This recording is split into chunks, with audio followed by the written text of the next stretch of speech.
so we're going to give you 5 reasons to avoid, or maybe watch, Land of Doom. Hey, how you doing? Maybe there's something in the microwave. Get thee behind me, Satan!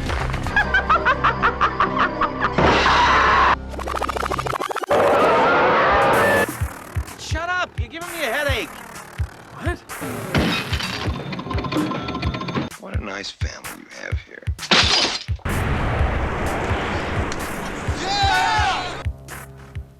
So I think with this one, we have to throw out there that, like, we're going to give you reasons to avoid this movie because I think overall it's not a good movie. But if you're into those post-apocalyptic type flicks of the 80s, you can twist the narrative, so to speak. Like, you can say, well, for every reason that we're going to give you to avoid it, you could also say this is a reason to watch it, right, Smoke? Yeah. Yes. Yeah, I'm the dissenting voice of the I'm the connoisseur of pretty much any post-apocalyptic movie. I'll watch any of them once. Yeah. Some of them I might watch more than once. And I think this falls into the category of probably once or twice, no more than twice kind of watch. I think. Well, maybe I'll put it this way: if any other ones land on here, I've seen plenty that are much worse than this one. I have to. I'll agree with that. So we'll start with that first reason: the post-apocalyptic wasteland of it all. Yeah.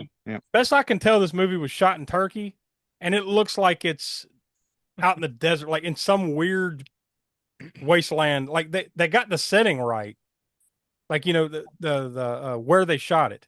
It looks like it should be that, right?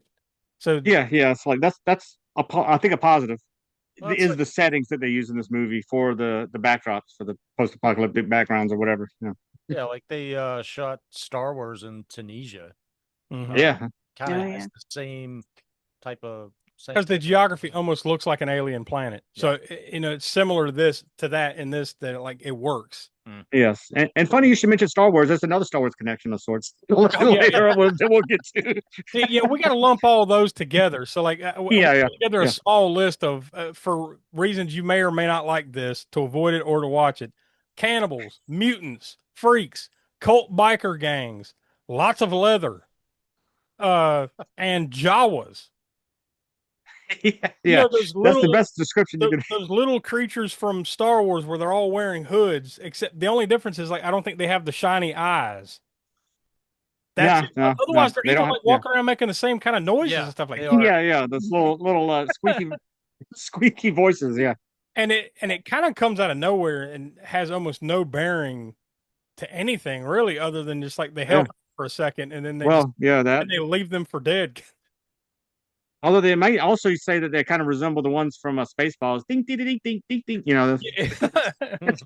Like I said, that's either a reason to avoid it or watch it with this one. That way, like all those things I just said, all kind of belong in the right kind of post-apocalyptic movie, right? Because cannibalism is something that shows up in a lot of them, and mainly because it's the end of the world, food supply short, so some of them turn to cannibalism, and then and the mutant thing, because of, even though they don't say radiation scarred, there's no actual post-apocalypse mentioned in this movie. You just know it because that's just the setting and that's what's going on. As soon as it starts, there's no thing at the beginning that says, like some of them do, that after the atomic bomb was dropped, blah blah blah, and all this stuff. There's no monologue like that or anything. It just puts you right into it, but you know instantly what it is. Yeah, but you're pretty clearly like in a world that has moved on and become something different. And then there's a small group of people that are kind of give into it, and then there's another group that are trying to live better.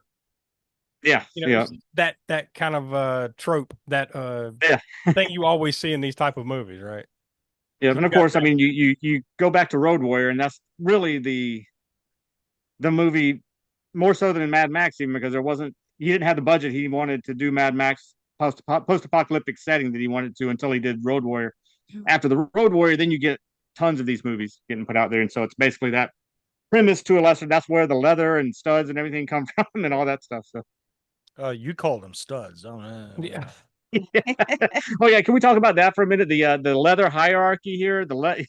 It's like the more power you have, the more leather, and I say studs because they're not even spikes. Like everybody's got the exact same rounded studs on their leather, you know. Yeah, it's like pants buttons. Yeah. And it's all even the main good guy has a belt that's those. One other guy has a gauntlet that's those, but you know your main bad guys because they're the ones that have the hold the most power in here because of their the way their band their army or whatever Yeah, set up. they're either completely decked out in leather or they just have like a leather hood or a leather glove or Oh something. yeah, But like, and a lot of them have the what do you call it the cross thing that goes across your chest, but also has like the football pads, you know. yeah. And then of course the leader, like the lead bad guy, he's like all he's decked out in tons of leather, but also has like a metal thing, like a metal hand or arm Oh or thing on his like an arm. armor. It's like armor on his. I don't And know then if it's he's supposed to be a It's probably supposed to be a robot arm, but who knows? I don't know if it's supposed to be that or just supposed to be medieval armor that he has for some reason on and he his has arm. some weird like Phantom of the Opera metal type of mask going on. Yeah, like a Phantom of the Opera plague doctor slash I don't know what else. Odd, like half a Yeah. starfish metal thing. I don't know what the hell he's got on his face.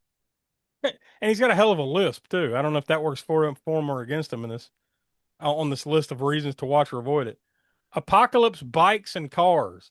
You get tons of them here, Yes, you especially get a lot of them. motorcycles. Yeah. They might be some of the most impractical ones you've seen in the Oh yeah, post-apocalyptic it's movie, like but they look here's cool. a motorcycle or a dirt bike, and now let's just tape and glue every piece of metal or like old hubcap on the front of it, like that's in my way of seeing. Yeah. That's impractical.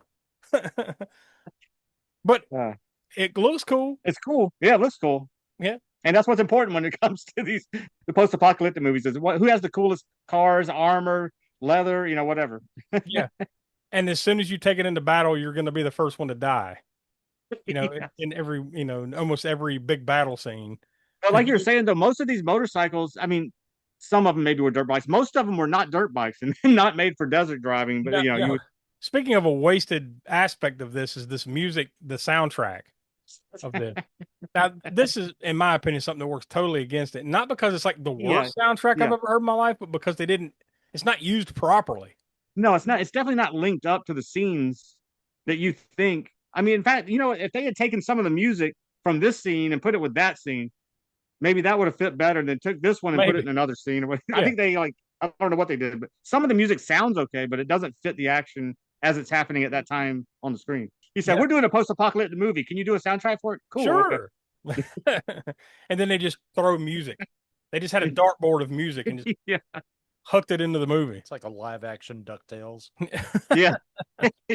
It's like, it's like so out of place.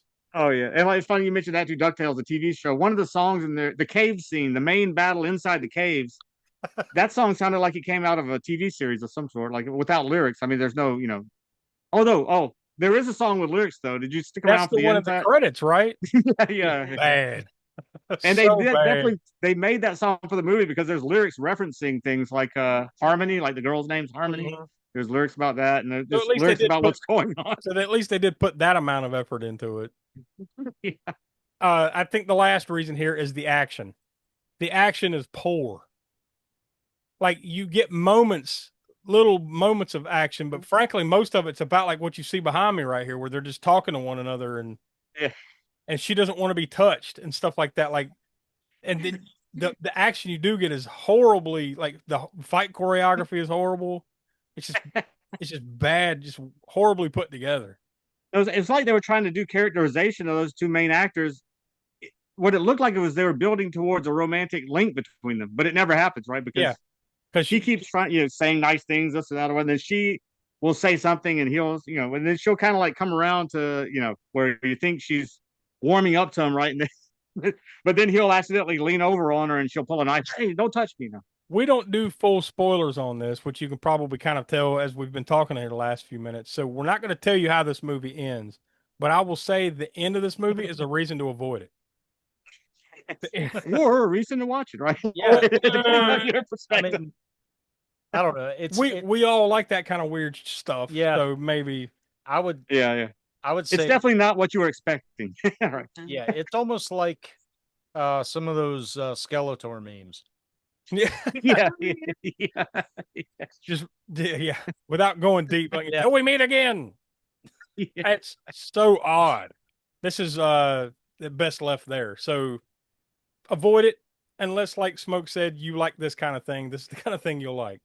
But Yeah, yeah. honestly, Yeah, we'll for those see. post-apocalyptic fans, they have to see every one of them out there. At least So watch this once, right? we'll see next month whether uh whether this holds up or not. We spun the vortex wheel and we landed on a trauma flick, which you know our history. If you've watched Video Vortex or keep up with the Spook Show gang enough, you know our history with trauma. But at least it's quote unquote upper tier trauma. So we landed on the Toxic Avenger Part 2. The only when we had that very brief series here on the YouTube channel called Traumatic Experience, the only movie that we actually had any kind of enjoyment on was the first Toxic Avenger movie. So we'll see. We'll see if this Yeah. one. I don't think I've ever watched anything other than that first one. Oh, really? You haven't seen any of the sequels yet? I don't think so. And I remember there was a cartoon or something. Yeah, Toxic Crusaders. Yeah. Yeah. I watched that a little bit back in the I day. tell you, we have never given up on anything as fast as we gave up on No. Traumatic Experience. No, even Crapster Peace Theater, which was horrible. The Patreon series, we still stuck with that for like 30 something episodes, something like that, 30 episodes. Yeah, Traumatic Experience lasted, I think, 4 episodes, and we're like, nope, that's it, we're done. It kind of got folded into the vortex, and here we are. So we've had a few since then. So it keeps trauma finds a way, right? So yeah, and people out there watching will be like, "Wow, you mean you didn't like Class of Nukem High, or you didn't like yeah, this or that?" Yeah, well, it never landed on those. It Yeah. landed on some absolute shit. It landed on Hollywood Zap. And yeah, and that damn TV show Pet thing or whatever. Dead Dudes in the House. Or Dead Dudes. That's what it kept landing on. So that's why, nope, that's enough of that shit. Yeah, it would have been nice to get a Sergeant Kabuki Man. Maybe it would have stuck around a little bit longer if it landed on Kabuki Man or Class of Nukem High or The last Citizen Toxie or something. Yeah, What's that? Doggy Tales. Doggy Tales. Yeah, that was the one that did it. Yep. It's like this is This is it. All right. Anyway, so there you go. Come back next month and we'll see whether you should watch or avoid the Toxic Avenger Part 2.